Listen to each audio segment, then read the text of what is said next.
BKF, comprometidos con el crecimiento empresarial.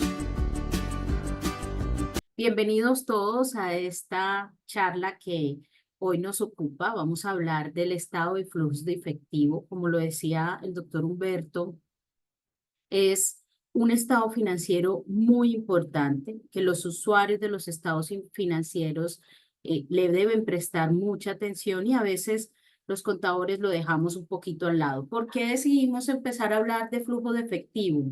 Porque digamos que este es el coco, por llamarlo así, de la finalización de los estados financieros. Es para algunas personas el estado financiero un poco más complejo y sí hay algunos temas importantes que vamos a mencionar a través de esta, de esta charla y que vamos a ir aclarando de a poco. La intención de nosotros es que ustedes, a través de esto que vamos a hablar de la norma, vamos a hablar de casos, vamos a ver la estructura, nos va a ayudar a que nos organicemos para pensar en un cierre de estados financieros efectivo. Estamos en octubre, pero desde ya este estado financiero lo podemos ir preparando. ¿De qué vamos a hablar en nuestra charla? Vamos a hablar de un objetivo, vamos a ver el alcance de la norma, hacia quiénes va, algunas definiciones que son supremamente importantes de entender en el flujo efectivo para poder considerar su estructura.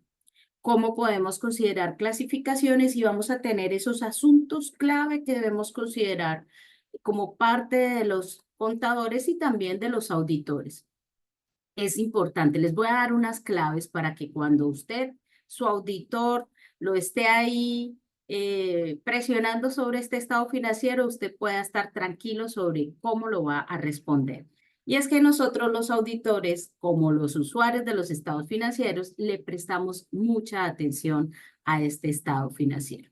El estado de flujo de efectivo nos ayuda a todos los usuarios de los estados financieros a que puedan evaluar la capacidad que tiene la entidad para generar efectivo. Yo entiendo que muchos de ustedes me puedan decir, Carmen Rosa, pero para eso también tenemos el flujo de caja. Sí, el flujo de caja nos va a ayudar muchísimo, es realmente el presente y el futuro, pero el flujo de efectivo nos muestra al final del periodo cómo se utilizaron los recursos y la capacidad que ha tenido la entidad para generar efectivo y equivalente de efectivo. Es muy importante porque a través de este estado financiero, incluso nosotros podemos llegar a evaluar la capacidad que tiene la entidad para continuar como un negocio en marcha. Las juntas directivas, los bancos, las entidades financieras, nuestros reguladores. Si usamos el flujo efectivo de la manera adecuada, podemos tener señales de alerta, señales a considerar para evaluar que la entidad sí puede continuar como una entidad en funcionamiento. Les voy a pedir que si ustedes en algún momento de la charla tienen alguna duda o alguna inquietud, la puedan escribir a través del chat y al final vamos a sentarnos y evaluar las preguntas que ustedes tengan para darles respuesta. Si en el caso de que no logremos hacer o evaluar todas, no se preocupen, las vamos a responder posteriormente a través de su correo electrónico. Entonces,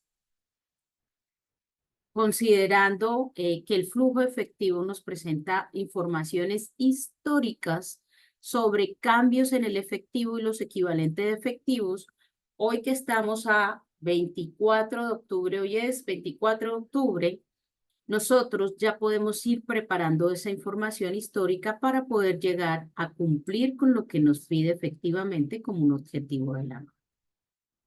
El estado de flujo de efectivo, como nosotros lo conocemos, clasifica los flujos en operación, inversión y financiación. De esta manera, los usuarios de los estados financieros están en la capacidad de evaluar cuánto efectivo generamos a través de nuestra operación, cómo la entidad de verdad genera efectivo o usa el efectivo en la operación. Cuando nos encontramos con un estado de flujo de efectivo, que su resultado en operación es más un uso que una fuente, inmediatamente nos hace pensar a los usuarios de los estados financieros en tener una alerta sobre, wow, ¿qué vamos a hacer con la compañía si no está generando? Pero dependerá claramente en qué etapa nos encontramos en la compañía en la que estemos. Si estamos en una compañía preoperativa, puede llegar a ser muy normal. Si estamos en una compañía que está iniciando, pero si estamos en una compañía sólida, tenemos que entrar a evaluar. Estos serán señales de alerta para que nosotros como administradores, como contadores, como miembros de junta directiva, podamos tener la capacidad de tomar decisiones sobre la información que aparece en este flujo efectivo, sobre el uso o de dónde provienen como tal los efectivos generados en la compañía. Y cuando hablamos del alcance, pensamos en a qué entidades les aplica el flujo efectivo, y ustedes esto lo van a encontrar en las NIF plena, en las NIF para pyme, en las NIF para micropyme. Hay algunas entidades que no son entidades reportantes y que pueden no tener la obligación de presentar el flujo efectivo, como pueden ser los fideicomisos, dependiendo de la regulación en el país en el que se encuentren. Pero todas las entidades deben preparar y presentar el estado de flujos de efectivo. Recuerden que la NIC 1 nos habla de los estados financieros básicos y nos dice que el flujo efectivo es un estado financiero básico. Si nosotros estamos bajo NIF, estando bajo la norma contable colombiana, que es la normas de contabilidad e información financiera aceptadas en Colombia, o si estamos en otro país y estamos hablando de las normas internacionales de información financiera, debemos considerar que si no presentamos el flujo efectivo, no estamos presentando un paquete de reporte completo. No estamos presentando la información financiera como nos los pide la norma. ¿Para cada cuánto nosotros deberíamos presentar este estado financiero? Bueno, pues debe ser en cada periodo en el que los estados financieros están siendo presentados. Y ustedes me van a decir, Carmen Rosa, en un interino. Sí, si yo estoy emitiendo un estado financiero interino y ese estado financiero cumple con la norma para estados financieros interinos, la NIC 34, ustedes deben incluir el estado de flujos de efectivo.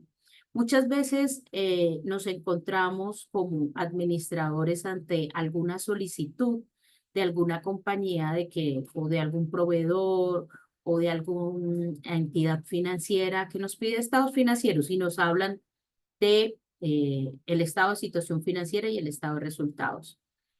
Y a mí me preocupa un poco cuando recibimos esa información, porque nosotros como preparadores de la información y como también auditores, debemos considerar que para darle cumplimiento a la norma debe estar el juego completo de estados financieros.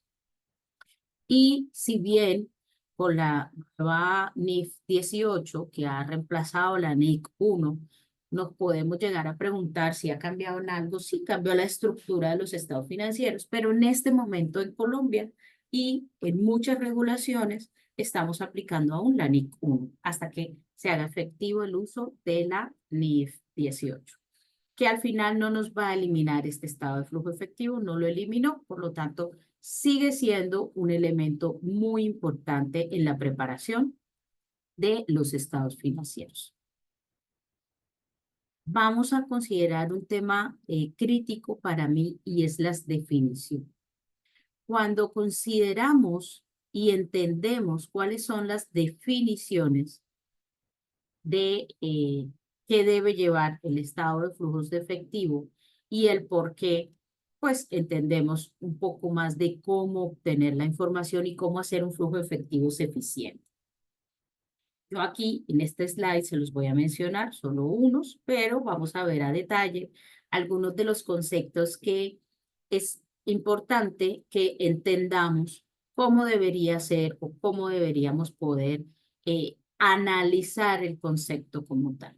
Entonces, ¿qué nos trae la norma de definiciones? Nos habla de efectivo. Y cuando hablamos de efectivo, ¿qué consideramos? El efectivo es el efectivo, el cash, el dinero, las monedas, billetes, depósitos bancarios a la vista, que genera recursos de alta liquidez. Y por ahí empezamos a amarrar un poquito lo que vamos a ver más adelante. Cuando nos habla de equivalentes de efectivo, nos dice que pueden llegar a ser inversiones pactadas al corto plazo, que son fácilmente convertibles en efectivo y que están sujetos a un riesgo poco significativo de cambios en su valor. No me vayan a hacer preguntas todavía porque estos dos temas los vamos a ver un poquito más adelante para que podamos entender perfectamente qué nos pide la norma sobre estas dos definiciones básicas. Los flujos de efectivo, pues claramente serán entradas y salidas del efectivo y del equivalente efectivo. ¿Serán entradas positivas o serán las salidas de manera negativa? Depende cómo nosotros estamos viendo el flujo de efectivo de la entidad. Hablamos de tres grandes actividades: operación, inversión y financiación. ¿Por qué? Porque la estructura del flujo de efectivo así nos los pide. Cuando hablamos de operación, supremamente importante que consideremos que estas son las actividades que constituyen la fuente principal de generación de ingresos. De ingresos de actividades ordinarias. Nosotros podemos tener en el estado de resultados integrales fuentes diferentes de ingresos. Nos podemos encontrar con ingresos financieros, nos podemos encontrar con ingresos extraordinarios, que esa palabra no se debería usar bajo NIF, pero ingresos que no hacen parte del giro normal de los negocios. Y estas son actividades que no están consideradas porque claramente la norma nos está hablando de fuente de ingresos de actividades ordinarias de la entidad. Y cuando hablamos de entidades ordinarias de la entidad, depende en qué entidad nosotros nos estemos encontrando. Porque podemos tener fuente de ingresos que sean ingresos financieros si soy en un banco, si estoy en una comisionista, si estoy en una entidad, una corporación financiera, pero también me podré encontrar con que esos en otra entidad, que puede ser una manufacturera, pues no son ingresos de actividades ordinarias. Aquí es súper importante que también consideremos que cuando estamos hablando de actividades ordinarias, estamos hablando de contratos con clientes, como nos los habla la NIF 15. Principales entradas por ingresos de las actividades ordinarias y otras actividades que no sean clasificadas como de inversión o financiación. Entonces, la norma empieza como a descartar y vamos a ver un flujo de decisiones para nosotros poder sentarnos y eficientemente poder tomar una decisión sobre si nuestro flujo efectivo de ese movimiento realmente es una actividad de operación, de inversión y de financiación. Cuando hablamos de actividades de operación, por ejemplo, nos podemos ver sujetos a entender que hay diversas operaciones, como hablábamos de las operaciones financieras, pero también las operaciones que son de minería. Por ejemplo, todo lo que tiene que ver con una primera parte que no es extracción, sino exploración de minerales, la norma a ese tipo de entidades les permite que todo eso que es una capitalización de activo y que pudiéramos llegar a pensar que sería una actividad de inversión, pueda ser de la operación. Porque, repito, esto depende de la entidad en la que nosotros nos encontremos prestando el estado financiero o analizando el estado financiero. Para esto, la norma siempre sugiere que el usuario de la información financiera conoce la entidad. Entonces, el estado de flujos de efectivo es parte de un paquete completo de estados financieros que incluye las notas a los estados financieros, donde nosotros podemos entender el objetivo de la entidad y sus principales políticas contables. Y ahí podríamos llegar a definir sobre las actividades de operación cuando nosotros lo estemos evaluando. ¿Qué quiero decirles con esto? Que muchas veces nosotros nos encasillamos en una operación y pensamos, no, esto no es de la operación, está mal clasificado este flujo efectivo.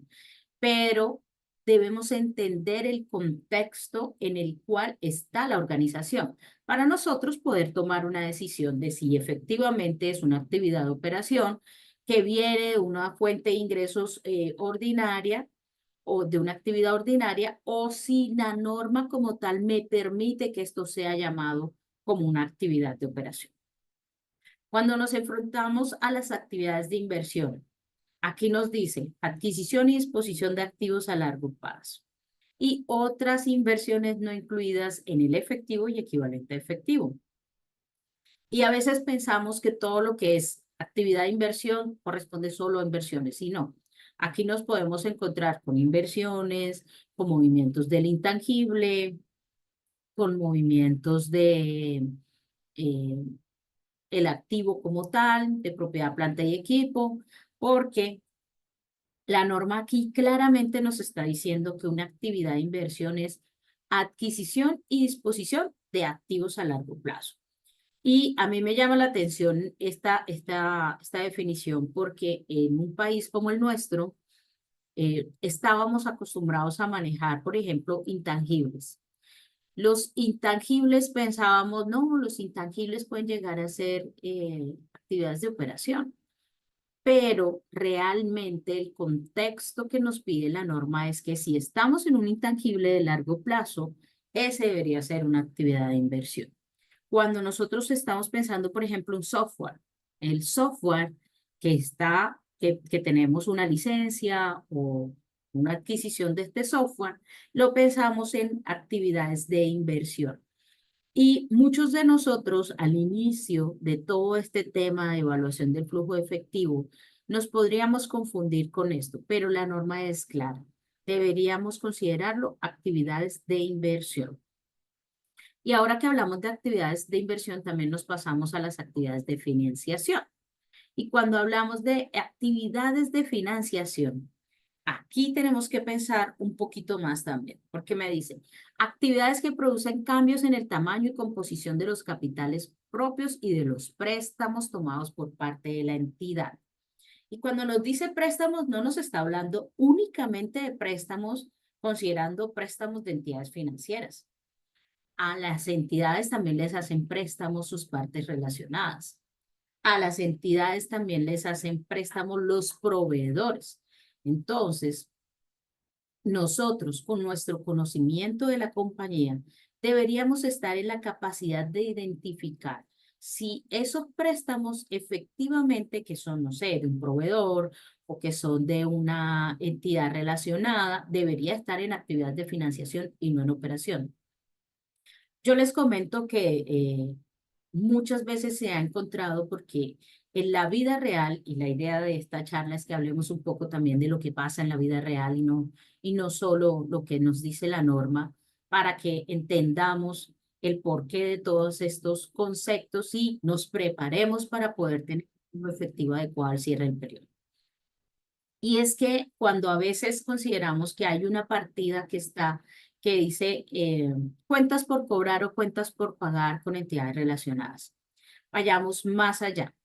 Nosotros como usuarios de la información financiera debemos pensar, ok, esto es un valor que yo tengo con mi relacionada, pero equivale a un préstamo. Y ustedes van a decir, no, Carmen Rosa, pero pueda que yo no le esté cobrando intereses a mi relacionada.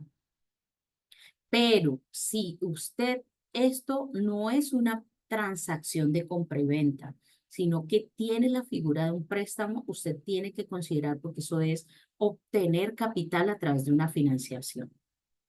Que no tiene intereses, ok, eso lo evaluaremos desde otro punto de vista tributario, alrededor de los intereses presuntos y alrededor también de cuando estemos evaluando bajo NIF 9 cómo debería clasificarse este tipo de instrumento financiero.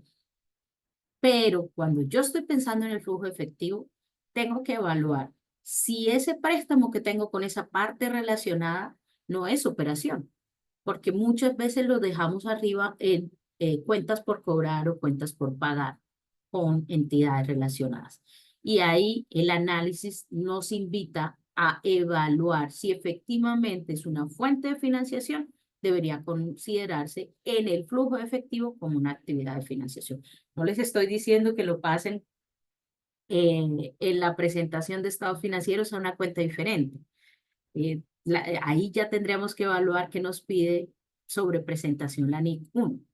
Aquí les estoy diciendo que para efectos del flujo de efectivo, nosotros debemos evaluar si efectivamente esta es una actividad que es un préstamo que puede ser catalogada porque me genera una actividad de financiación y por lo tanto debe ser reclasificada a financiación y no puede estar en operación. Carmen Rosa, que es que pudo haber cambiado el destino de esto. Sí, puede presentarse. Muchas veces las entidades relacionadas hacen una compra de un material muy alto, por ejemplo, y, y creo que yo estoy como rayando aquí. No entiendo por qué, pero no sé si ustedes lo ven, pero ya lo explico. Muchas veces en el tránsito de las operaciones, realizando transacciones, las compañías inician con una transacción normal, una transacción de compra de materia prima con una vinculada. Y claramente se vuelve una actividad de mi operación, aunque lo realice con una vinculada. Pero posteriormente, la vinculada puede tener alguna situación y decimos, ok, no te voy a pagar eso, lo voy a utilizar como un préstamo. No te voy a hacer el desembolso de efectivo como una actividad. Entonces, sería castigar el flujo efectivo. Si nosotros esa operación, que sí, que inicialmente era una transacción de compra y venta, que pudiera ser una operación. Pero si al final yo defino como compañía, como relacionada, que no voy a hacer uso del pago o no voy a hacer uso del cobro y que lo vamos a dejar como un préstamo corto, largo, el préstamo, yo ahí tengo que entonces entrar a evaluar cómo lo reclasifico de actividad de operación a actividad de financiación. Y muchos me pueden decir, pero Carmen, eso así fue la transacción y quedó clasificada como operación en el año anterior. Bueno, el año anterior estaba bien porque era una transacción. Yo debo evaluar la situación del año actual. Y cuando estoy frente al año actual, yo debo entrar a pensar, efectivamente, esto sigue siendo una actividad de operación porque es que lleva un año y no lo he pagado y ya cambié mi decisión con mi accionista, ya hicimos un acuerdo, ya estamos pensando en que no lo voy a pagar ahora, lo voy a pagar en un año, lo voy a pagar en 6 meses y ya la transacción cambió y es un préstamo y lo debería reclasificar a actividades de financiación. Son temas importantes que debemos ir considerando, porque todo esto que nosotros estamos hablando aquí es para tener en cuenta para nuestro estado financiero de este año. Cuando estemos sentados en diciembre organizando el flujo efectivo, tenemos que considerar esto. Y es supremamente importante, perdón que repita y repita la importancia de esto, pero nosotros somos como usuarios de los estados financieros quienes también podemos darle un ojo crítico al estado de flujos de efectivo, con la información que está revelada en las notas a los estados financieros. Las notas a los estados financieros nos dan mucha información que debe estar relacionada con el flujo efectivo.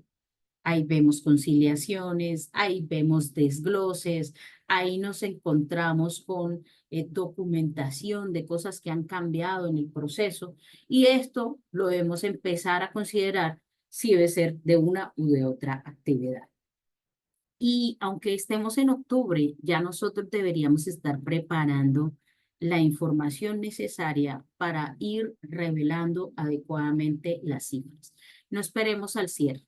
No esperemos al final porque al final, cuando estamos preparando estados financieros, estamos con demasiadas transacciones, estamos en un momento crítico y la información financiera se necesita muy pronta para poder tomar decisiones. Si eso es así, yo me voy preparando.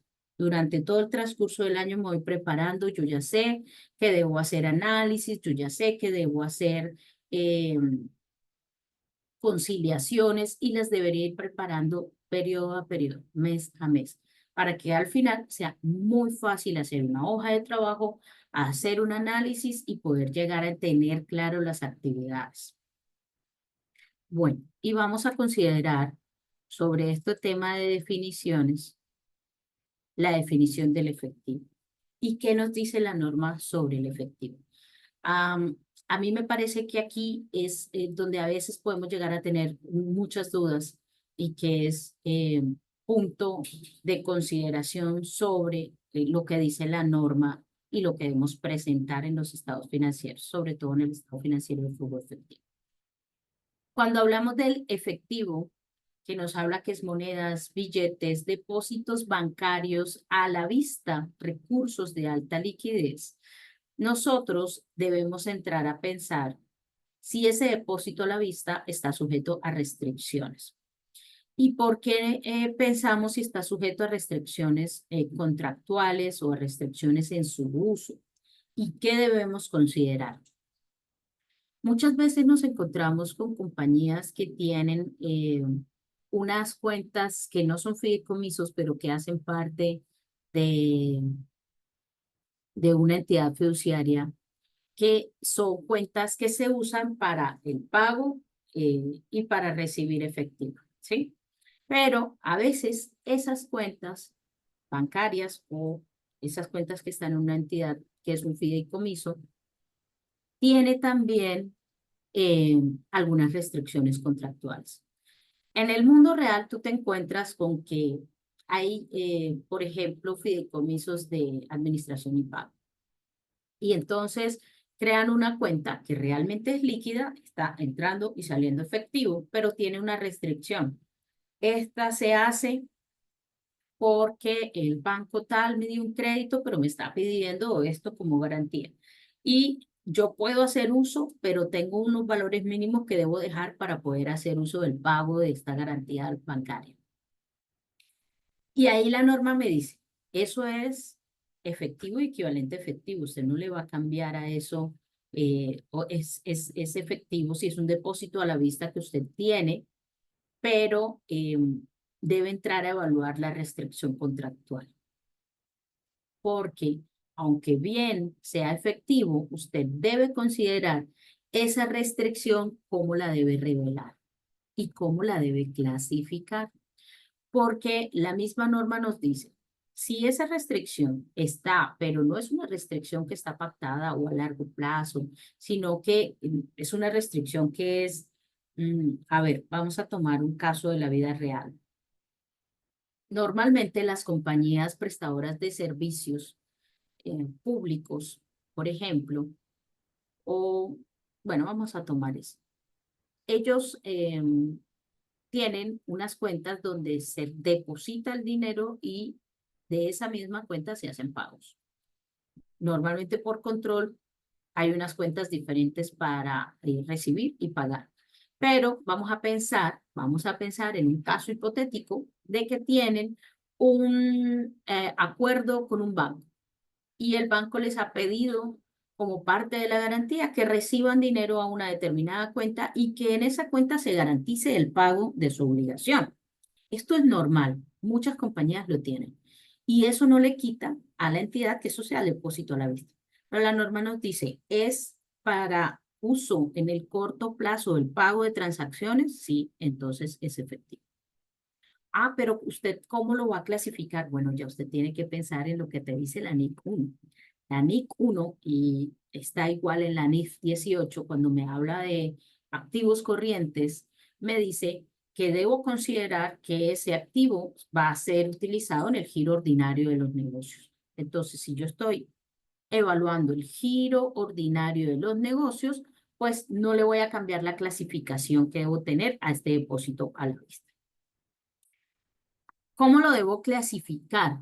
Y aquí, con relación a qué me dice la NIC 7 y qué me dice la NIC 1. La NIC 7 me dice, a menos que esté restringido y no pueda ser intercambiado ni utilizado para cancelar un pasivo por un periodo mínimo de 12 meses después del ejercicio sobre el que se informa. Entonces me está diciendo, a ver, es efectivo porque usted lo tiene para recibir dinero y pagar todas sus obligaciones de corto plazo. Si usted ya está hablando de que está restringido para mayores plazos, pues no está aquí. Por ejemplo, hay un embargo de una cuenta. Esa cuenta sigue estando en un banco, ¿sí? Pero usted debe considerar ese embargo de esa cuenta que puede convertirse, no sé, en un depósito judicial. Ese embargo de esa cuenta obedeció a alguna cosa que sea de corto plazo o se va a demorar más de un año el desembarco. Muchas veces los municipios, los distritos hacen embargos de cuentas a las compañías por un impuesto distrital que no se pagó y entra en un proceso de requerimientos y aclaraciones con esa entidad. Si usted se encuentra frente a esa situación, usted tiene que entrar a evaluar, porque esto sigue siendo un depósito bancario si no ha salido de él. Sigue estando en un banco, pero la norma me dice, si usted no lo va a utilizar, está restringido, listo. Pero si usted no lo va a utilizar en el corto plazo, incluso usted tiene que evaluar la presentación en el estado de situación financiera. No solo en el estado de flujos de efectivo. Tenemos que pensar también en el estado de situación financiera y yo tengo que estar pensando si esto es un activo que está en bancos a largo plazo. Los usuarios de la información financiera nos asombramos cuando nos encontramos con algo allá en el largo plazo que diga efectivo o que diga bancos. Dicen, esto es muy raro. Normalmente esto es a corto plazo, pero depende de la situación en la que se encuentre ese efectivo. Y si es así, pues debería clasificarse como nos pide la norma internacional, como nos dice la NIC 1 e incluso la sección de NIC para PYME también nos habla de esta misma situación. Y nos dice la NIC 7. Yo espero que que me estén escuchando perfectamente y que estemos todos atendiendo esta explicación porque no he visto preguntas. Entonces, no se preocupen. Si tienen preguntas en el chat pueden quedar. Se escucha muy bien. Muchas gracias. Ok, entonces, a considerar ya hoy, octubre, sobre este efectivo restringido, ¿cuál debo considerar que tengo que evaluar la restricción? Porque no solo que esté restringido me hace clasificarlo en un largo plazo como me dice la norma, no. Porque si está restringido, yo lo puedo revelar como restringido, se puede quedar en el corto plazo si tiene un uso de intercambio en un periodo de 12 meses. Si no, tiene que llamar mi atención y yo ya tengo que estar pensando en, ojo, que esto lo tengo que clasificar diferente en mi estado de situación financiera. Ojo, que esto lo tengo que clasificar diferente en mi estado de flujos de efectivo. Bueno, otro punto muy importante es el equivalente de efectivo, porque cuando hablamos del equivalente de efectivo me dice inversiones pactadas a corto plazo. Y yo creo que aquí es donde más dudas hemos venido a tener los usuarios de la información financiera. Y hay algo que no nos gusta y que por ahora está así, la norma no lo ha cambiado. Cada vez que sacan una actualización, ustedes saben que normalmente la fundación y el comité está sacando como aclaraciones, ¿cierto? Saca un documento no modificaciones, sino aclaraciones. Pero en esas aclaraciones no ha tocado y sigue considerando cuando hablamos de corto plazo que sean inversiones pactadas a corto plazo.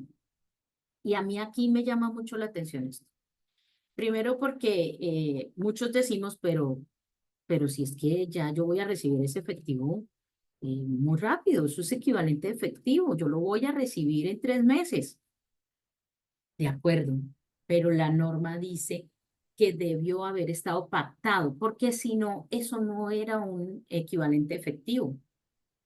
Eso es una inversión. Es una inversión que va a estar efectiva o que me van a pagar muy pronto, que sigue siendo del corto plazo, pero no es un equivalente efectivo, porque yo lo pacté a nivel de inversión. Entonces, ¿qué debemos aquí pensar muchísimo con relación a qué debería ser? ¿a qué debería ser considerado equivalente efectivo cuando hablamos desde la fecha de adquisición? Y es que nos encontramos con inversiones pactadas.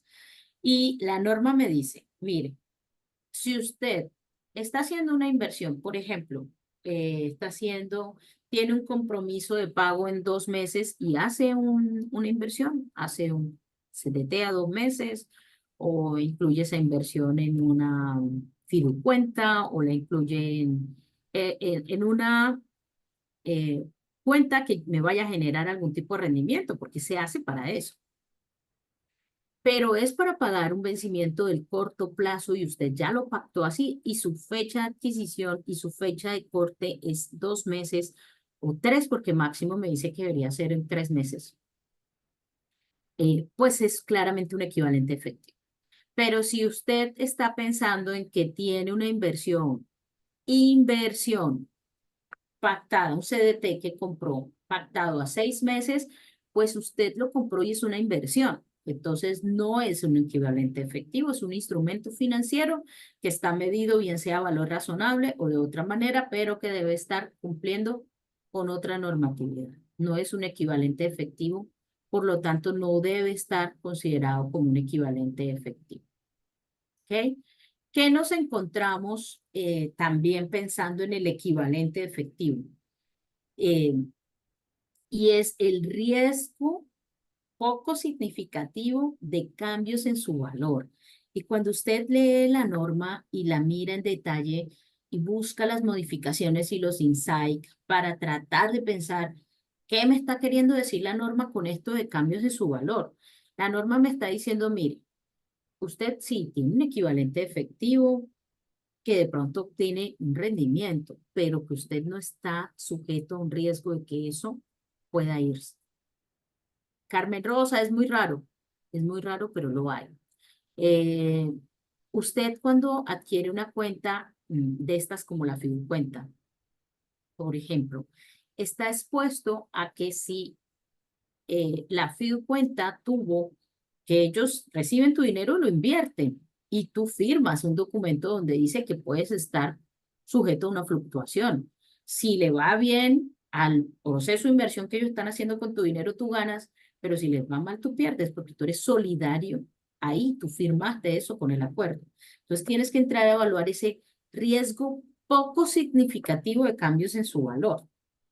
Cuando estamos hablando de este tipo de operaciones, yo tengo que entrar a pensar en el equivalente efectivo, por ejemplo, en estos encargos fiduciarios o a veces estas que llaman como las carteras, eh, que también están en una cuenta con una entidad financiera diferente a un banco.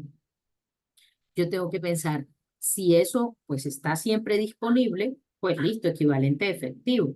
Pero si esto tiene un riesgo significativo del cambio en su valor, pues ese riesgo significativo de cambio en su valor me hace pensar que definitivamente yo no lo puedo clasificar como un equivalente efectivo.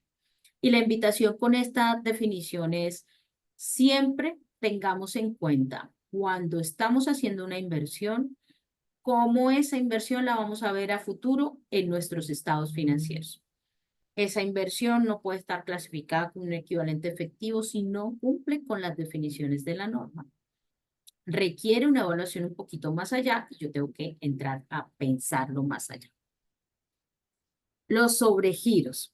Y aquí sobre los sobregiros hay algunas cosas importantes de hablar, porque si usted tiene un sobregiro que usa como parte de su tesorería, pero que prácticamente usted lo está usando como un crédito en su financiamiento, así sea a corto plazo, no es un equivalente efectivo. Ahora, si usted tiene un sobregiro que usa eventualmente porque hace parte de su transacción de tesorería, lo tiene aprobado y lo puede usar, usted sí puede pensar que es un equivalente efectivo. Pero muchas veces nos encontramos con sobregiros que se vuelven créditos, porque usted tiene sobregiro, pero todos los meses utiliza el sobregiro. Llega al 30 y usted tiene siempre ese sobregiro utilizado o gastado, como lo queramos llamar, comprometido. No puede ser un equivalente efectivo, ya se vuelve un préstamo a corto plazo, que usted llega, paga y está claramente ahí utilizado para parte de su gestión financiera, pero para su gestión financiera de financiación. Entonces, hay que considerar que ahí ya no estaríamos pensando que eso fuera un equivalente efectivo, sino que yo tengo que considerar que eso pudiera ser un préstamo y que ese préstamo lo debo tener en actividades de financiación. Bueno, vamos a seguir espero que estas definiciones hayan quedado muy claras para poder ir adelante. En el chat nos encontramos con algunos comentarios que los vamos a ver al final. No se preocupen. Bueno, pensando en las definiciones de cómo presentamos el flujo efectivo. La norma nos da dos opciones, el método directo y el método indirecto. Y a mí me causa mucha curiosidad porque cuando usted lee la norma, le dice que el recomendado es el método directo, que ese debería ser el método a usar. Pero realmente el método directo no es el método más usado. El método más usado, más común, es el indirecto. Y yo creo, en la maestría de contabilidad que estábamos viendo en la Universidad de la Costa, hablábamos de el rescate del método directo, de pensar en el método directo como una valiosa fuente de información y lo es. Lo es porque el usuario de los estados financieros va a poder tener de mayor manera la información operacional. Recuerden que el método directo, eh, me estoy adelantando un poquito, pero el método directo pues nos muestra la diferencia con el indirecto es las actividades de operación. Y en las actividades de operación, ¿por qué? Porque es que nos habla de valores brutos y no netos. Cuando nosotros estamos presentando un método directo a través de valores brutos, un usuario pudiera estar en capacidad de entender cuánto de verdad yo recibí por las cuentas por cobrar por mis ventas, ¿sí? Y cuánto usé de ahí para pagar, pero el tema con esto es que requiere de verdad que nuestros sistemas de información contables estén muy claros, existan muy pocos ajustes manuales y nosotros podamos hacer un análisis adecuado. El método directo es súper chévere, da una información muy buena, la norma lo recomienda, pero no es el más común por esto. No es el más común porque definitivamente tiene una situación más compleja en poder llevar a cabo, se toma directo de la contabilidad, igual que en la actividad de operación del método indirecto, pero nos va a costar un poco más de trabajo. Si ustedes me preguntan a mí, yo tengo 25 años de experiencia en auditoría y en contabilidad y yo el método directo no lo he visto. Lo he visto en la teoría, pero no lo he visto en la práctica. Lo he visto en clases, lo he visto en material técnico, pero no he visto los primeros estados financieros de una compañía que lo tenga. Si ustedes lo tienen, excelente, felicitaciones, porque es un método que ayuda muchísimo, es el recomendado por la norma internacional, pero no es el más común porque requiere un poco más de trabajo operativo para determinarlo. El indirecto es el más común. Y aquí también surgen dudas porque cuando usted lee la NIC 7, ella habla de partir de los resultados netos, pero cuando usted va a los insights y cuando usted va a los modelos que el mismo IASB te muestra, normalmente parte de la utilidad antes de impuestos. Y aquí, eh, para mí, y lo que yo recomiendo que deberíamos considerar es siempre tomar el neto, primero porque la norma así lo dice y segundo porque esos insights o esos documentos aclaratorios pues no son de carácter, son más como consultivos, pero efectivamente el que nos está dando la guía es la norma. Y si la norma dice que debería ser resultado neto, pues por ahí esa es la opción que nosotros deberíamos usar. Y ustedes me van a decir, pero Carmen Rosa, el modelo me permite y el modelo me lo permite, pero lo recomendable sería seguir a, a cabalidad lo que nos pide directamente la norma. Y nos dice que ese resultado neto no nos está diciendo ganancia, puede ser pérdida también. Yo puedo partir de un estado de flujo efectivo de una pérdida.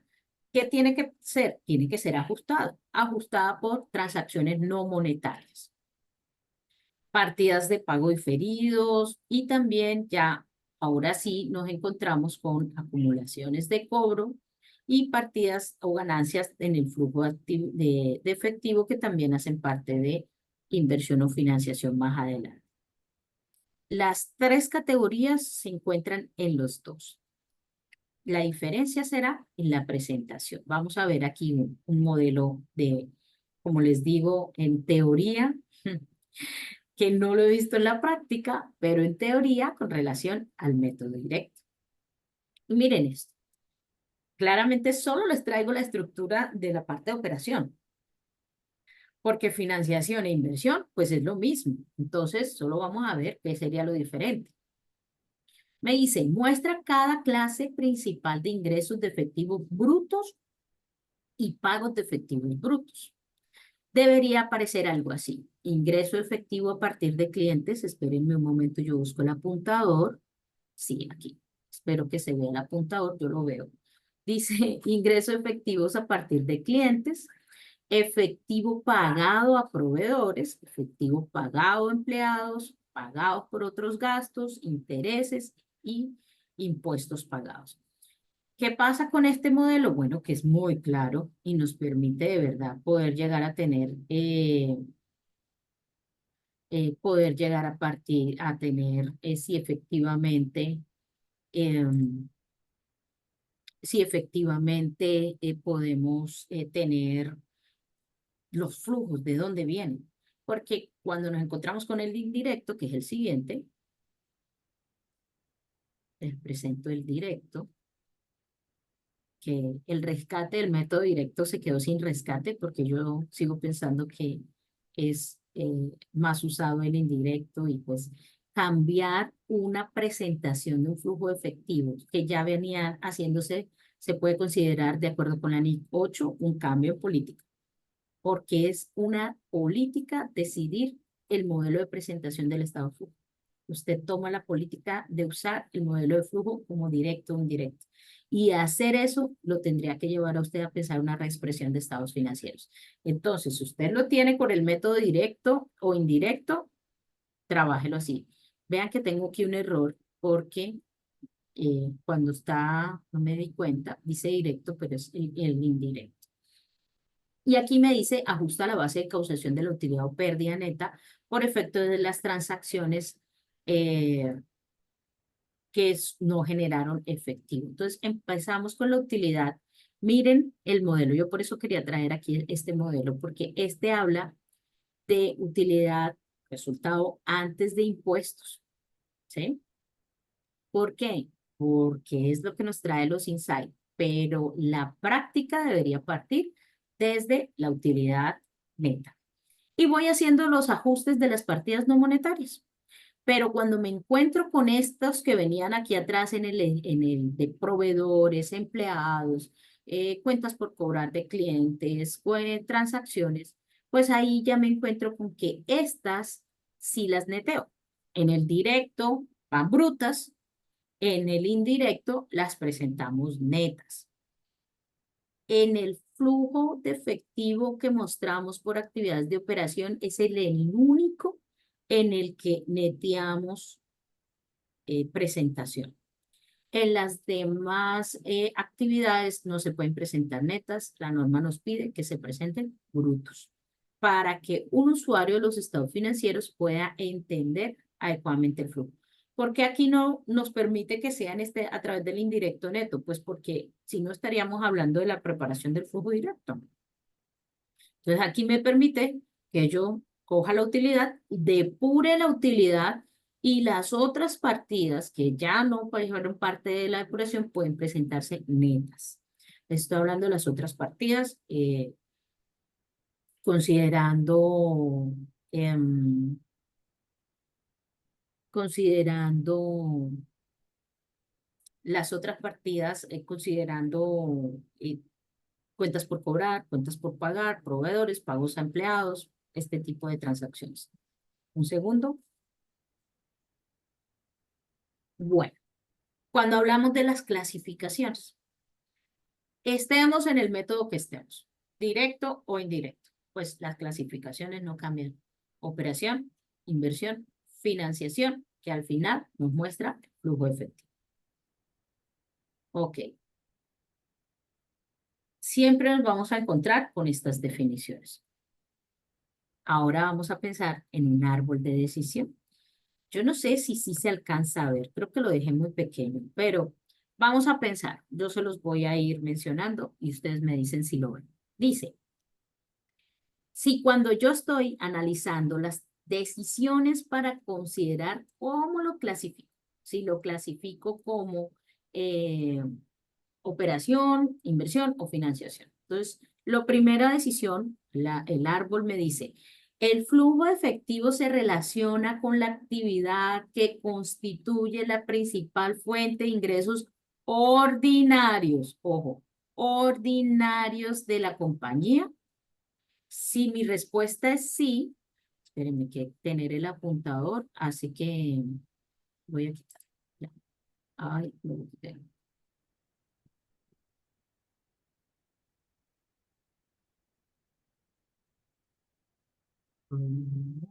Ejecutarlo, pero hace que se demore un poquito la salida de los otros.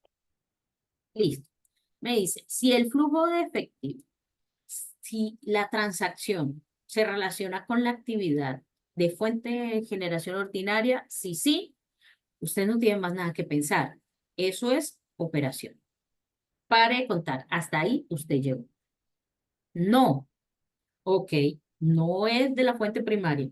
Yo vendo sillas y no es de mi fuente primaria, porque ustedes dirán, pero Carmen Rosa, tu fuente primaria entonces son los ingresos por la venta de sillas, no, pero que yo tengo empleados y entonces tengo cuentas por pagar a mis proveedores de venta de sillas, porque también puedo tener cuentas por pagar de otras cosas. Pero si tengo cuentas por pagar de servicios que necesito para mi operación, vigilancia, aseo, servicios públicos, pues son de la operación porque las necesito para poder hacer mi actividad principal.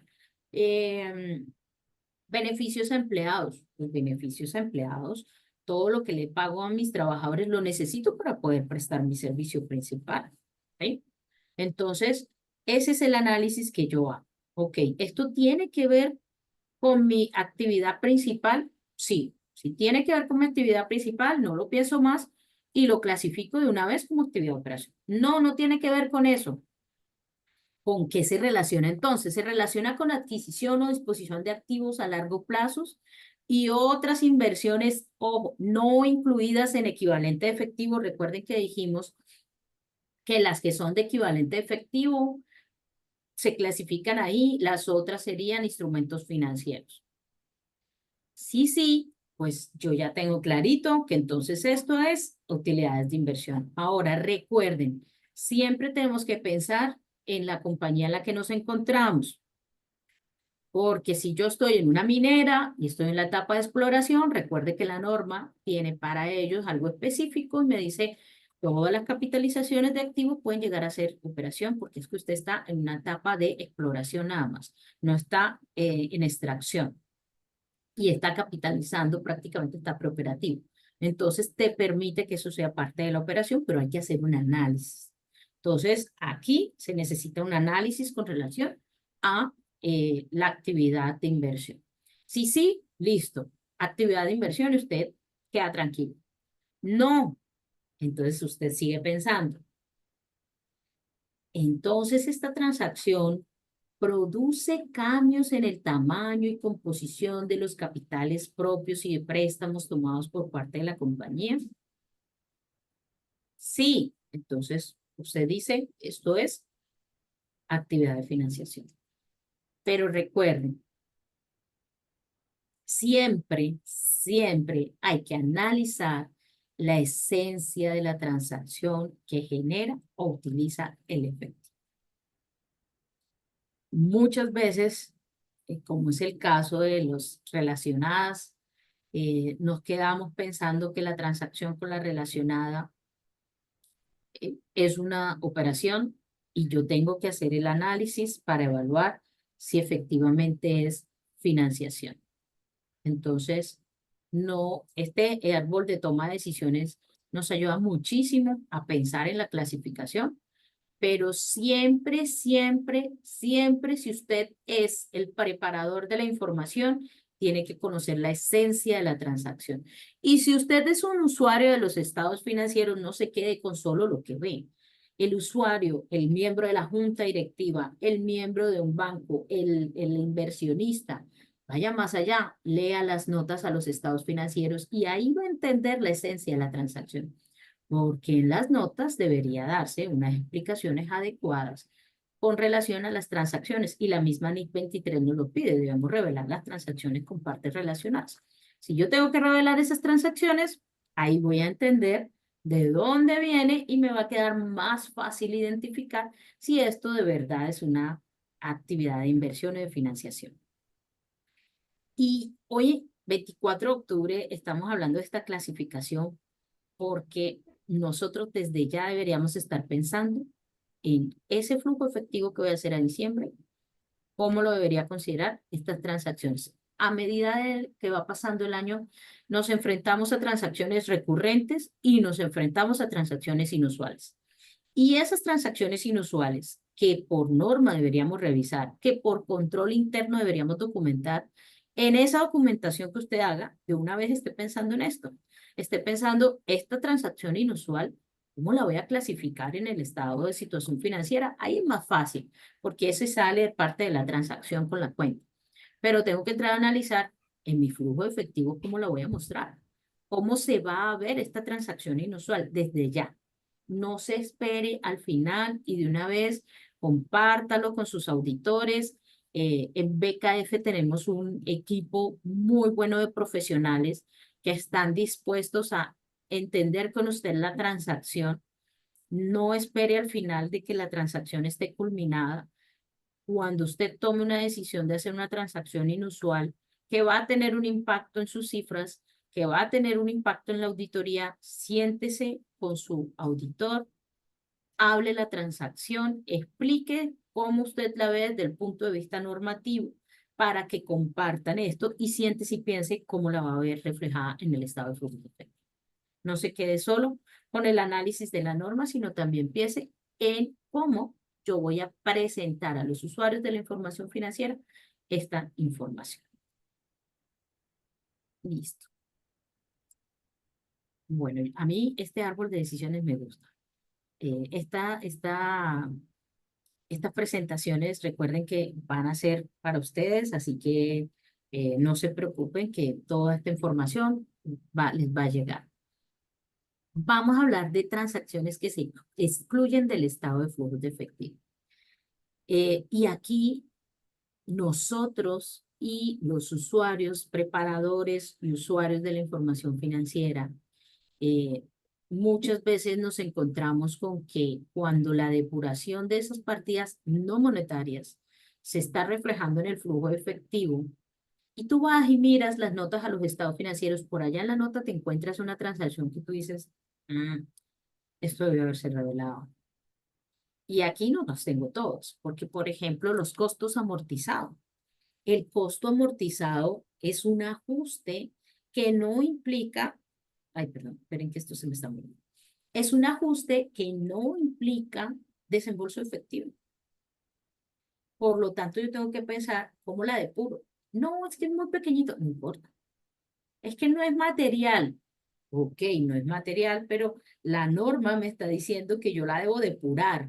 Si no es material, pues la puedo colocar con otros, pero la debo depurar porque es el sentido de la norma, que yo depure las transacciones, porque si no usted está distorsionando. Ahora, si es muy pequeño y muy inmaterial, pues que no va a afectar a los usuarios de la información financiera, pues esté tranquilo. pero es muy raro que sea muy inmaterial. Y es muy raro que usted se encuentre con que las notas dicen que usted tiene una política de costo amortizado y cuando va usted al flujo efectivo no se encuentra con una depuración del costo amortizado. Y es muy extraño que usted cuando lea sus políticas contables se encuentre con que habla de que las inversiones, la propiedad de inversión está medida al valor razonable, pero cuando va al flujo efectivo no se encuentra con un ajuste del valor razonable. Todo, todo en los estados financieros y las normas contables te hablan de que todo debe estar relacionado. Y muchos decimos, no, pues es que es fácil depurar. ¿Qué depuro? Pues depuro el gasto por depreciación. Si lo tengo, fácil. No solo el gasto, el costo también por depreciación. Y ahí un tip, los auditores lo cruzamos. Lo cruzamos con que con la nota del movimiento de la propia planta de equipo. La NIC 16 a los auditores nos ayudó muchísimo cuando pidió una conciliación del movimiento del activo. Y esa conciliación es partida por partida y ahí usted va a encontrar gasto de depreciación del año. Pues ese gasto de depreciación del año, que en las notas de resultados se va al costo y al gasto, en el estado de flujo de efectivo debería estar en una línea y debería cruzar. Entonces, mucha atención, la amortización de intangibles. Y algunos me dicen, yo me he encontrado con compañías en el mundo real, pasa en TNT y pasa en el mundo real, que nos hablan de, no, es que el intangible es corto plazo. Entonces yo le digo, venga, si es un intangible o es un gasto pagado por anticipado. No, es que los diferidos no, no. Aquí no estamos hablando de diferidos. Estamos hablando de que puede ser un gasto que usted prepagó, un prepaid, y la norma te acepta el prepaid. Y eso usted debería presentarlo como, como un gasto pagado por anticipado y no como un intangible, porque el intangible sí es la adquisición de un activo que no tiene materia física, pero que sí va a tener un periodo mayor dependiendo de la compañía. Y su amortización debería depurarse de la utilidad mejor. El deterioro de los activos. Y aquí, la nota, si usted está hablando de NIC plenas, recuerde que las compañías que tienen NIC plenas tienen una revelación de riesgos. Y cuando hablamos de revelación de riesgos, hablamos del riesgo de crédito. Y cuando revelamos el riesgo de crédito, decimos cuál es la cartera que tenemos y cuál es el deterioro de esa cartera. Y ese deterioro de esa cartera, los auditores la cruzamos con el gasto, con el costo, la cruzamos con el flujo efectivo, la cruzamos con la nota de cartera también. Entonces, todo está relacionado. El flujo efectivo es al final un reflejo de todo lo que está en las notas. Claro, hay cosas que no se revelan completamente en las notas, que están en el flujo efectivo. La norma lo que pide es que se revele, pero si no se puede revelar en el flujo efectivo por el detalle, pues usted lo revela en la nota de los estados financieros. Las estimaciones contables. Y aquí hablamos de ajuste a valor razonable, pero también hablamos del ajuste de provisiones. No puede ser que usted se encuentre con un neteo de provisiones. Ok, pero la provisión se netea porque hubo un aumento de provisiones. Sí, sí hubo un aumento de provisiones. Entonces, el aumento de la provisión, que es un gasto que no es una partida monetaria, que ahí no salió, la entidad no sacó dinero, debería depurarse la utilidad neta.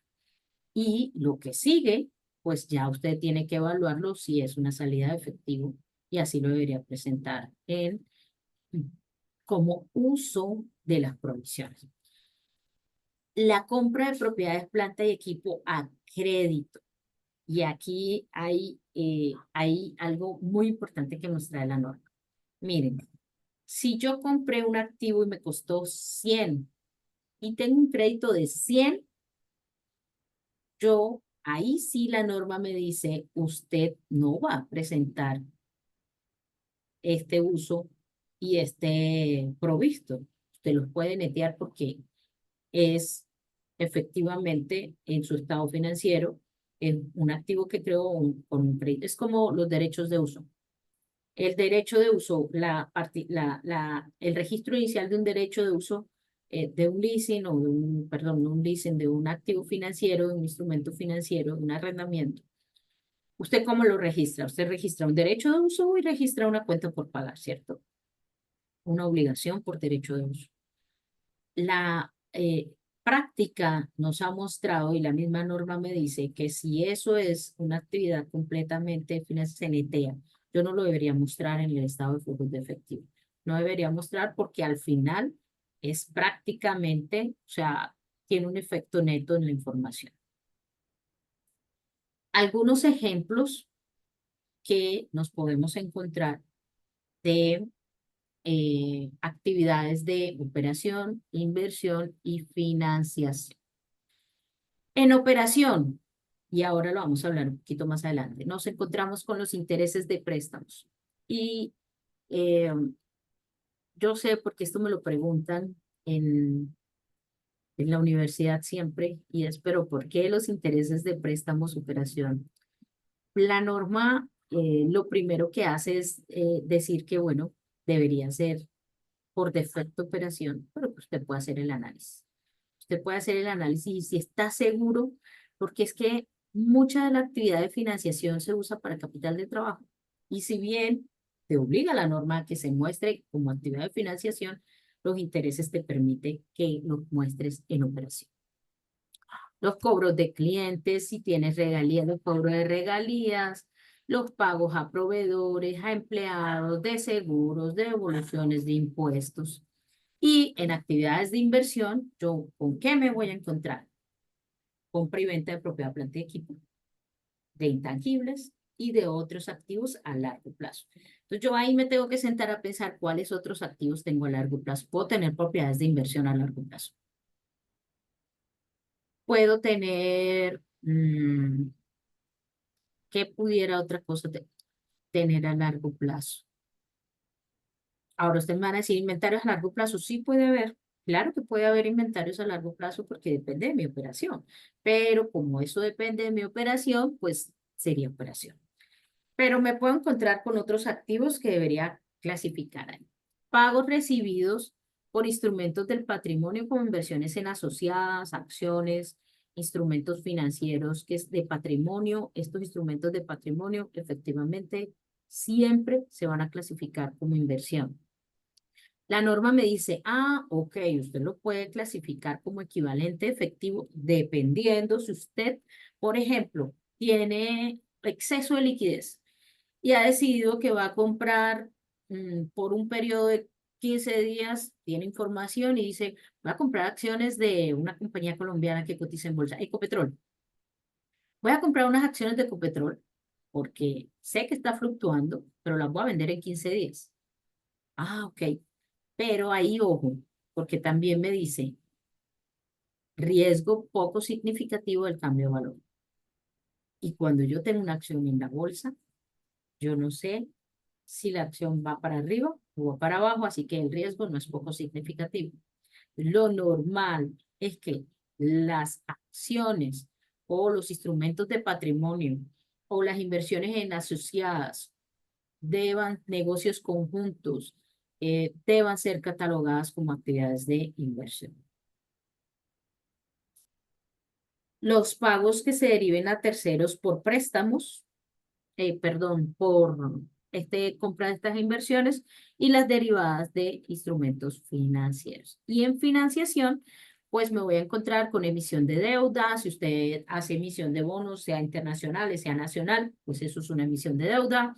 Si usted emite acciones, ahora que esas acciones no compensen otra o no compense, no sea una reclasificación de un pasivo o algo que usted tenga que no considere una emisión, que no genere efectivamente movimiento efectivo, ahí lo tiene que evaluar, pero si no, eso debería ser financiación.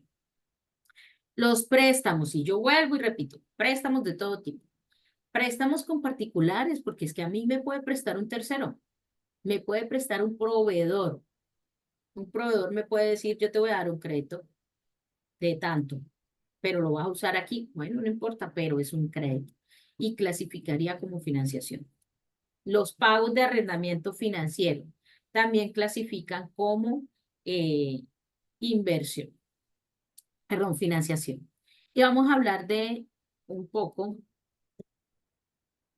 más allá de estos que son actividades que pueden clasificar en más de una actividad. Y la norma me dice, claro, usted las puede revelar por separado. Por ejemplo, los intereses, los dividendos recibidos y pagados. Pero usted tiene que saber si de verdad eso viene, lo puede dejar completamente documentado que eso es financiación o inversión. Pero si no, la norma te dice, déjenlo en operación. Y mi consejo es no se dé mala vida, porque sentarse a definir y a clasificar qué pedacito es financiación, qué pedacito es inversión, qué pedacito es operación, pues la norma se lo simplificó y le dijo, usted no puede, déjelo todo en operación y usted lo puede dejar en operación y no va a pasar nada. El impuesto a las ganancias, lo mismo. La norma te dice, usted lo puede clasificar como operación, pero a menos que usted específicamente lo pueda llevar a inversión o financiación. Y muchos de ustedes me van a decir, Carmen Rosa, es fácil. El impuesto, por ejemplo, el diferido, yo sé de dónde viene.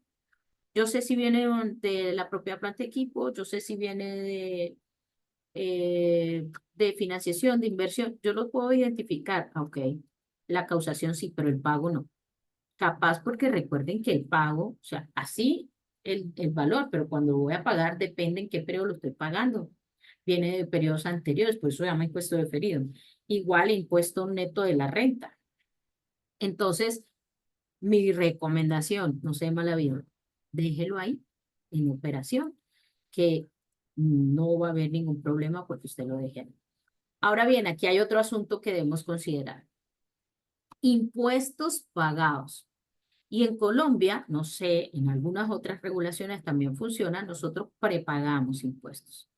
¿Cómo que prepagamos? Claro, con los anticipos de renta, con las retenciones en la fuente aplicadas. Porque yo me he encontrado en la vida real con compañías que me dicen, pero Carmen Rosa, es que a mí me dio saldo a favor, yo no tengo nada que revelar ahí. Le digo, pero ¿cómo que no? Si usted prepagó, a usted le está dando saldo a favor, pero porque usted pagó retenciones. Entonces, eso es impuesto a la renta que usted pagó y debería clasificarlo y debería analizarlo. Si usted efectivamente eso lo debe sacar y lo debe mostrar como impuesto pagado. Entonces, mi invitación es, en este tema del impuesto a las ganancias, no piense simplemente, no es que yo no pagué. Es muy raro que no paguemos. Solo que usted está en una entidad sin ánimo de lucro que tiene, pues claramente, una normativa diferente con relación y esta normativa diferente me hace que yo no pague, ni siquiera preparo. Pero si yo prepagué, porque pagué retención en las fuentes que me practicaron, eso es prepago. Entonces, esas retenciones yo debería considerar si las tengo que revelar. Yo creo que me estoy gastando todo el tiempo, espérense, pero no se preocupen. Adquisiciones y disposiciones de subsidiarias y otros negocios. Y aquí lo que me dice la norma es, mire, presente por separado los flujos de efectivo. Cuando usted tiene una fusión o usted tiene una adquisición, primero dependa, considere, analice cuánto es la contraprestación pagada o recibida, presente la contraprestación, presente el importe neto de los activos, haga una evaluación. Igual cuando usted compra una entidad, usted puede comprar una entidad y claro, cuando está haciendo su Purchase Price Allocation, que está haciendo su PPA y está determinando su valor, pues va a considerar unas cosas, pero usted siempre tiene que pensar en cuánto fue esa contraprestación recibida y cómo usted la debería revelar en el estado de flujo de efectivo. Es de las transacciones que uno debería ver. Voy aquí a tener como unos ejemplos de situaciones que se han presentado y que uno debería entrar a pensar. Por ejemplo, si yo tengo un arrendamiento, que ya lo hablé, financiero, y tengo un activo y un pasivo, el derecho de uso y el pasivo por derecho de uso, puedo no presentar esa transacción, la pudiera netear. Si tengo transacciones no monetarias, esas transacciones no monetarias las debo ajustar. Las actividades de inversión o financiación que no han requerido el efectivo o equivalente efectivo se deberían excluir del flujo efectivo. Por ejemplo, decreté dividendos. Yo decreté, pero no he pagado. Así yo haya decretado, eso es una cuenta por pagar que no ha salido. Yo no debería mostrarlo como una salida de efectivo porque no corresponde a eso. El efectivo y equivalente efectivo ya lo hablamos mucho. Hablamos de que aquí debemos considerar la conciliación. Recuerden que yo en el flujo efectivo puedo conciliar y puedo en la parte inferior decir, por ejemplo, el efectivo restringido, o debería tener una nota a los estados financieros que me permita hacer este análisis. Neteo de partidas, por ejemplo, yo debería tener en mi papel de trabajo de flujo la conciliación de movimientos. Si yo tengo transacciones que no generan porque son un traslado, pues esas transacciones yo no debería mostrarlas en el estado de flujo efectivo. Debería presentarse partidas netas. De lo contrario, todo lo demás debería ser bruto. Ahora, vamos a ver estos ejemplos. Usted es el contador de una compañía, Encanto, y vamos a hacer el flujo efectivo de acuerdo con la norma de contabilidad e información financiera aceptadas en Colombia. Entonces, si usted realizó una venta de un equipo y recibió efectivo por 250, usted aquí tiene que sentarse a analizar, porque aquí usted lo que debe mostrar es cuánto recibió. Recibió 250, entonces esos 250 es el producto de la venta, que debería estar reflejado en las actividades de inversión, ¿cierto?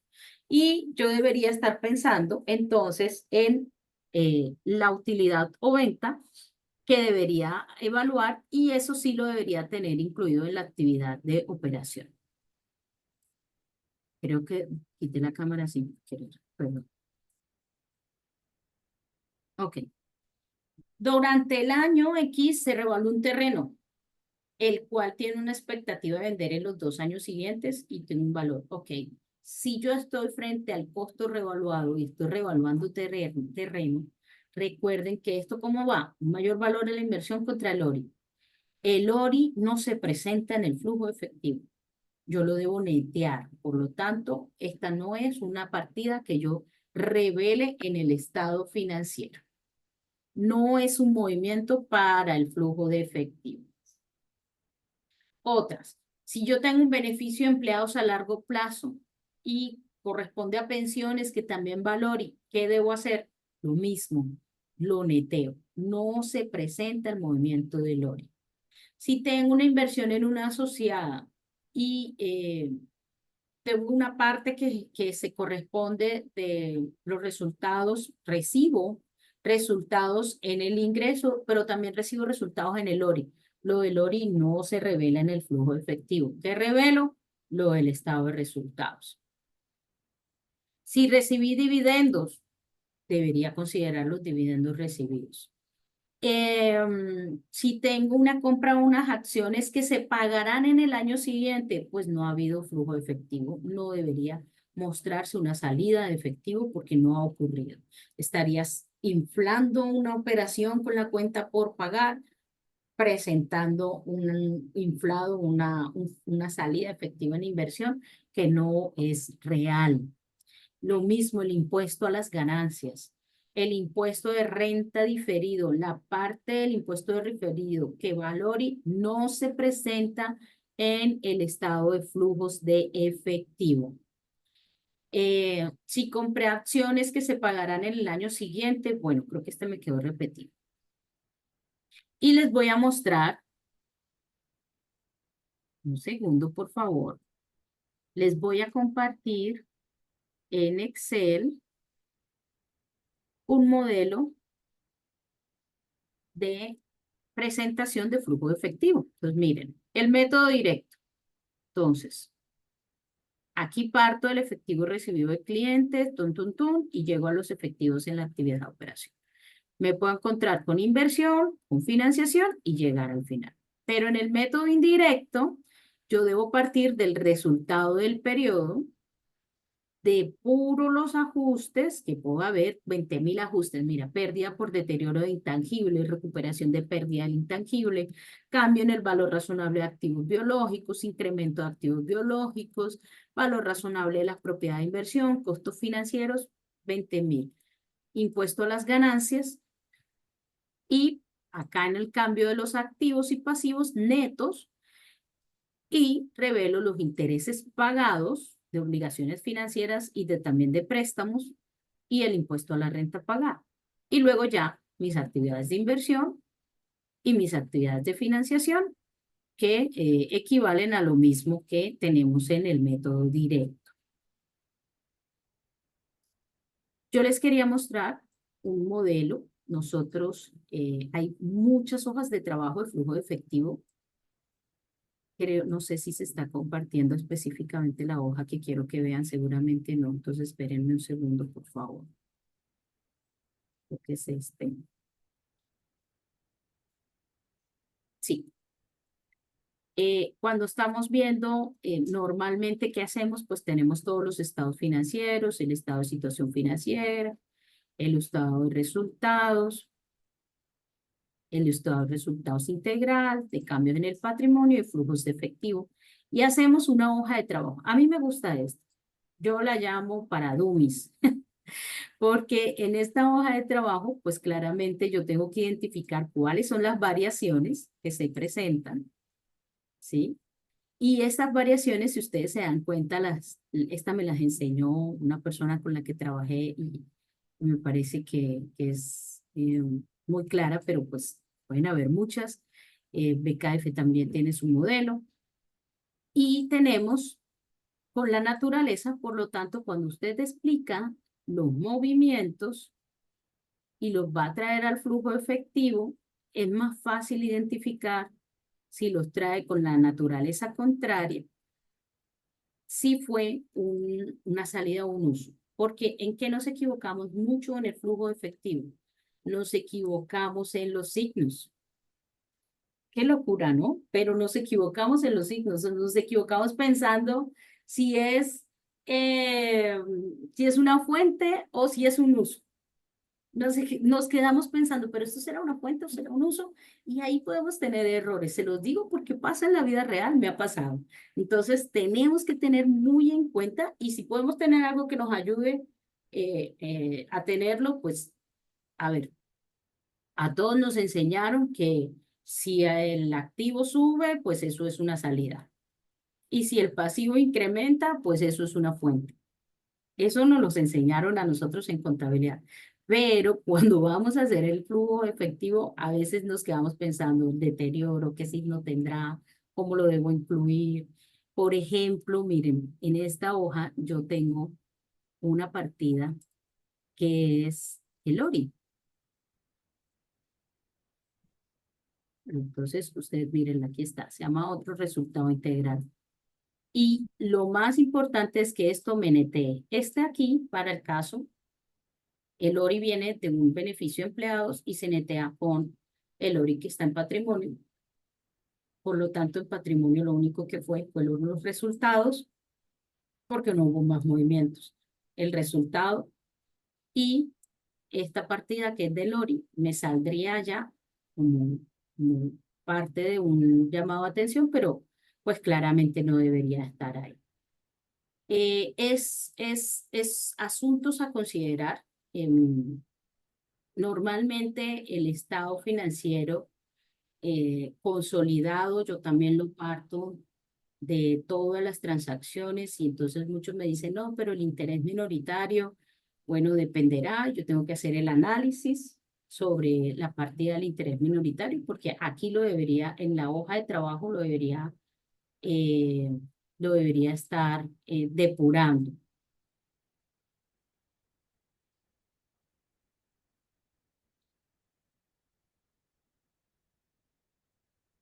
Bueno, y ahora me voy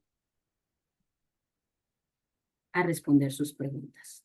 Hasta aquí mi presentación. Espero que de verdad nos ayude a tener un cierre de año con un flujo efectivo adecuado, que cuando usted como usuario de la información financiera lo pueda analizar, lo entienda. Si usted es un preparador de la información financiera, se prepare para que sea muy eficiente su proceso y no sea tortuoso, porque a veces el flujo efectivo se convierte en una tortura. Voy a responder unas preguntas que tengo aquí en el chat y si tienen alguna otra, por favor, escríbanla. Ok, en el sector público hay una cuenta 1132 para el efectivo restringido de los bancos registrados con los embargos. Sí, así es. Para efectos de la diferencia en cambio, esta se debe separar en el flujo efectivo teniendo en cuenta la naturaleza que lo originó. Lo anterior, teniendo en cuenta que hay diferencia en cambio realizada, efectivamente generó y diferencia asociada a actividades de inversión, préstamos otorgados o diferencia en cambio realizada generada por ventas en moneda extranjera del principal. La norma nos habla de la diferencia en cambio, nos dice claramente que la diferencia en cambio yo la debo considerar, la que debo incluir es la realizada. Ahí es donde a veces nos genera más problema de saber cuál es la realizada. Si estoy hablando de inversiones en moneda extranjera o compañías en moneda extranjera, pues tengo que pensar lo que me habla la norma con relación a cómo debo hacer la conversión. Si Valori, pues por presentación no hace no hace parte del flujo efectivo. Cuando lo hago, yo debería partir, cuando hablo del consolidado, debería partir del resultado del ejercicio. La norma no te habla que debería ser solo la parte controladora o no controladora. Lo importante es que ahí tienes que sentar y revisar cómo lo depuras. Vamos a compartir las hojas de trabajo, claro que sí. Posteriormente, con BKF nos encargaremos de hacer esto y de mostrarles a ustedes todo. Pues no tengo más preguntas. Para mí un placer y un honor haber compartido esta hora y media con ustedes. Vamos a publicar esta charla en YouTube y bueno.